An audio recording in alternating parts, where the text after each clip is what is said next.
आपल्या सर्वांना ठाऊक आहे, जे पुणे रिफॉर्म बॅप्टिस्ट चर्चमध्ये आहे त्या सर्वांना ठाऊक आहे की आज आपण गुड फ्रायडे साजरा करत आहोत.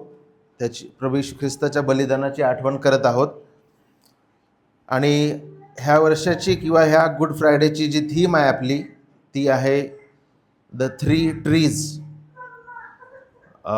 3 वृक्षांद्वारे जे आहे आपण मुक्तीची कथा शिकणार आहोत. आणि पहिलं जे वृक्ष आहे ज्याच्याद्वारे मृत्यू आणि विभक्तता आलेली आहे त्याच्यावर बंधू अमित आपल्याला शिकविणार आहेत. आणि दुसरा वृक्ष जे आहे द सेकंड ट्री, ज्याद्वारे समेट, मुक्ती आणि जीवन प्राप्त झालं, त्यावर ब्रदर आशिष आपल्याला मार्गदर्शन करणार आहेत. आणि त्याआधी 2 जे शब्द येशू ख्रिस्ताच्या मरणा संदर्भामध्ये बायबलमध्ये वापरण्यात आलेले आहेत त्याकडे आपण थोडक्यामध्ये लक्ष देऊया. जो चार्ट आपल्या पुढे आहे त्यामधूनच आपण शिकण्याचा प्रयत्न करूया. प्रभू येशू ख्रिस्ताच्या मृत्यू संदर्भामध्ये अनेक शब्द आहेत बायबलमध्ये, पण त्याच्यातील 2 जे आहेत आज आपण शिकणार आहोत. आणि इंग्लिशमध्ये एका शब्दाला एक्सपिएशन म्हणतात आणि दुसऱ्या शब्दाला प्रोपिसिएशन म्हणतात. आता ज्यांच्यासाठी हे नवीन आहेत कदाचित तुम्हाला हे नवल वाटेल किंवा नवीन असतील ह्या गोष्टी तुमच्याकरिता, परंतु ह्या बायबलमध्ये आहेत. संकल्प बायबलमध्ये आहेत आणि शब्दसुद्धा बायबलमध्ये आहेत. इंग्लिशमध्ये एक्सपिएशन जो आहे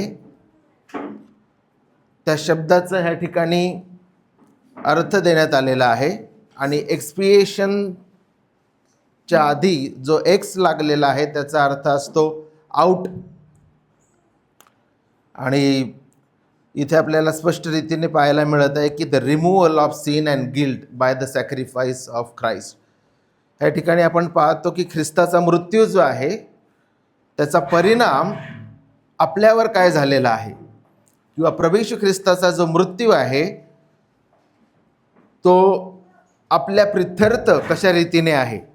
तर ह्या ठिकाणी एक्सपिएशनचा शब्द आहे की आमच्यापासून दोष आणि अपराध किंवा पाप जे आहे ते दूर करण्यात आलेले आहेत. आणि ग्रीकमध्ये जे शब्द ह्या ठिकाणी वापरलेले आहेत ते एफिएमी आणि काथारिझो हे ग्रीक शब्द वापरण्यात आलेले आहे. एक्सपिएशन हा जशाला तसा शब्द आपल्याला बायबलमध्ये आढळत नाही, पण कॉन्सेप्ट म्हणजे संकल्पना किंवा एक सिद्धांत त्या ठिकाणी आढळतो. आणि त्याकरिता 2 शास्त्रवचनं जे आहेत ह्या ठिकाणी देण्यात आलेले आहेत. पहिला आहे योहान 1:29 आणि दुसरा आहे इब्री लोकासपत्र 9:26. आणि ह्या दोन्हीही शास्त्रवचनांमध्ये जे आहे टेक अवे हा शब्द वापरलेला इंग्लिशमध्ये. Behold the lamb of God who takes away the sin of the world. And इब्रीमध्ये he has appeared to put away sin by sacrifice of himself. तर मराठीमध्ये जे आहे हरण हा शब्द वापरलेला आहे आणि इब्रीमध्ये नाहीसं, पाप नाहीसे करण्याकरिता प्रभू येशू ख्रिस्त जो आहे तो प्रगट झाला, अशा प्रकारचा शब्द वापरण्यात आलेला आहे. थोडक्यामध्ये एक्सपिएशन म्हणजे दोष आणि पाप दूर केले ख्रिस्ताच्या बलिदानाद्वारे, प्रभू येशू ख्रिस्ताच्या मरणाद्वारे जे आहे आमचे दोष आणि आमचे पाप, आमचे अपराध दूर करण्यात आलेले आहे. जुन्या करारामध्ये जो इस्रायल राष्ट्रामध्ये प्रायश्चिताचा दिवस होता त्या दिवशी तुम्हाला ठाऊक असेल की अर्पण करण्यात येत असत. आणि त्या अर्पणाच्या वेळेस काही कोकरे जे आहे किंवा काही प्राणी त्या निवास मंडपामध्ये आतमध्ये त्या वेदीवर त्या प्राण्यांचं अर्पण करण्यात येत असत. परंतु एक जो बकरा असायचा त्याला स्केप गोट म्हणतात, बलिदानाचा बकरा. तर त्याच्यावर महायाजक जो आहे तो त्याच्या डोक्यावर, त्या बकऱ्याच्या डोक्यावर हात ठेवत असत आणि सिम्बॉलिकली म्हणजे प्रतिकात्मक रीतीने असं निर्देशित केल्या जात असत की इस्रायली लोकांची पातकं त्या बकऱ्यावर लादण्यात आलेले आहे.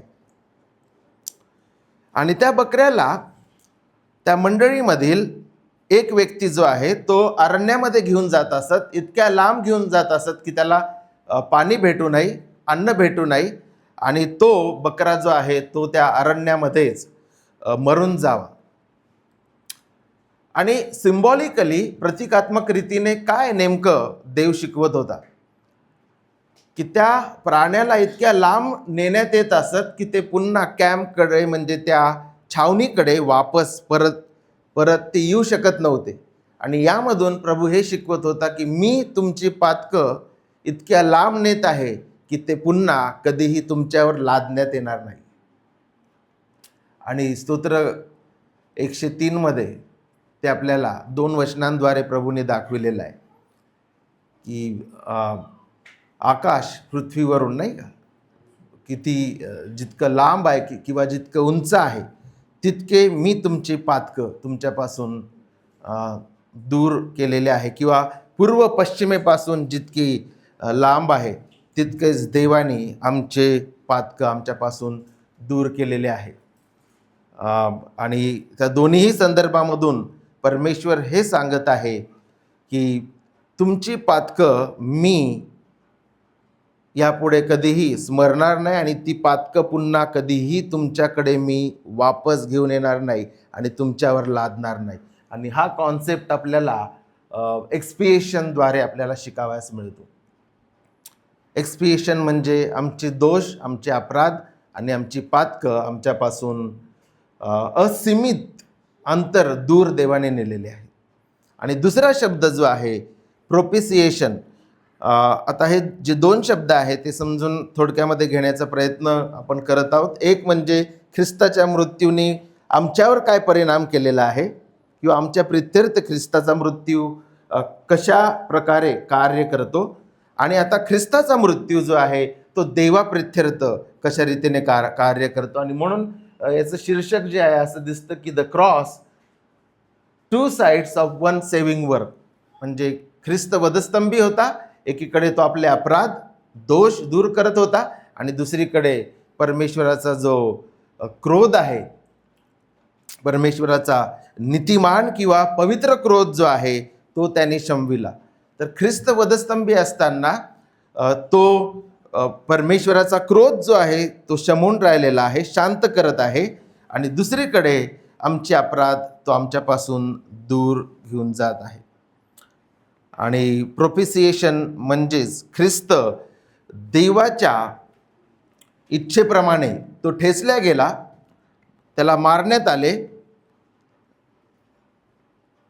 आणि जर प्रश्न आम्ही विचारला हू किल्ड जीसस क्राइस्ट, तर बायबलचा आम्ही संपूर्ण रीतीने अभ्यास केल्यानंतर हेच आम्ही म्हणू शकतो की father killed the son, God killed Christ. कारण की यशया 53 मध्ये म्हटलेलं आहे की त्याच्या संकल्पाप्रमाणे त्यांनी त्याला ठेचले, त्याचा चकनाचूर केला. आणि तो यशयामधला जो शब्द आहे तो त्या ठिकाणी जात्याचा शब्द वापरलेला आहे. जात्यामध्ये ज्यावेळेस धान्य टाकण्यात येतं आणि त्या धान्याचा भुगा केला जातो, तर यहोवाने ख्रिस्ताला त्या प्रकारे वधस्तंभी भुगा केलेला आहे, चुरा केलेला आहे, ठेचलेला आहे. ठेचलेला हा शब्द तरी खूप सौम्य शब्द आहे, पण मूळ ग्रीकमध्ये स्मॅश्ड कम्प्लिटली अशा प्रकारचा शब्द त्या ठिकाणी वापरण्यात आलेला आहे. आणि प्रोपिसिएशन म्हणजे ख्रिस्त जो आहे तो देवाचा क्रोध जो आहे तो त्यांनी शमविलेला आहे. आणि ग्रीकमध्ये हिलास्टेरियन किंवा हिलास्मॉस अशा प्रकारचा शब्द आहे. आणि आमची स्थिती काय आहे तर गिल्टी, कंडेम अँड हेल्पलेस. आम्ही अशक्त आहोत, दंडाखाली होतो, न्यायाखाली होतो, परंतु आता ख्रिस्ताच्या ह्या कार्यामुळे जे आहे आपण पाहतो की आम्हाला क्षमा मिळालेली आहे, आमचं न्यायीकरण केलेलं आहे ख्रिस्तानी, आणि देवासोबत समेट झालेलं आहे.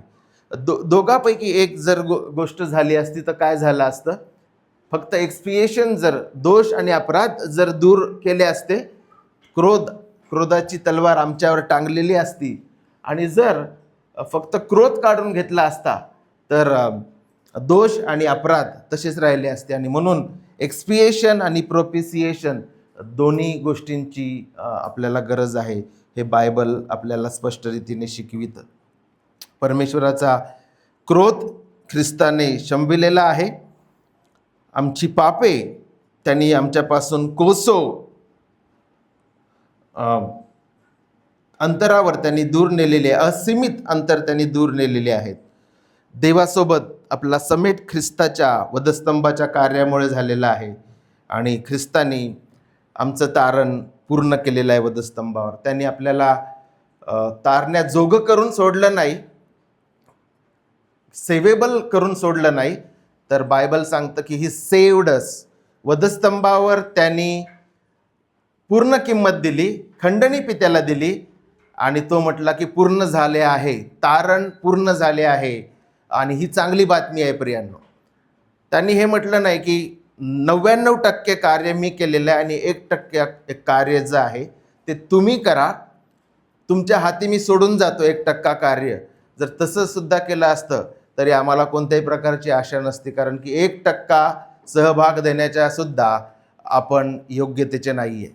आदामामध्ये मृत असल्यामुळे 1% सुद्धा तारणामध्ये आम्ही सहभाग देऊ शकत नाही, कारण की पवित्र शास्त्र सांगतं की आम्ही असमर्थ होतो, देवाचे शत्रू होतो, मृत होतो आणि मृत व्यक्ती कोणत्याही प्रकारचा सहभाग देऊ शकत नाही.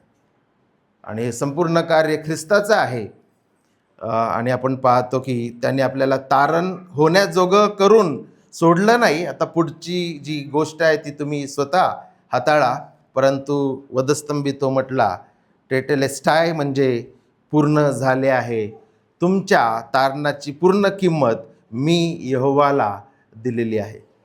प्रभूला धन्यवाद देऊया, देवाचं गौरव आपण करूया की त्यांनी ख्रिस्ताच्या मृत्यूद्वारे आमची पातकं, आमचे अपराध आणि आमचे दोष दूर नेण्यात आलेले आहे आणि आमच्यावरचा क्रोध यहोवाचा जो आहे तो ख्रिस्ताने शमविलेला आहे. आणि आता आपण दंडाखाली, न्यायाखाली आणि नरकाखाली नाही, तर आपण फर्गिवन म्हणजे क्षमा पावलेले, न्यायी ठरविलेले आणि पित्यासोबत समेट झालेले असे आपण आहोत. आणि म्हणून आपण गीत गाऊन ह्यावेळेस देवाला गौरव देऊया, त्याला आपण महिमा देऊया.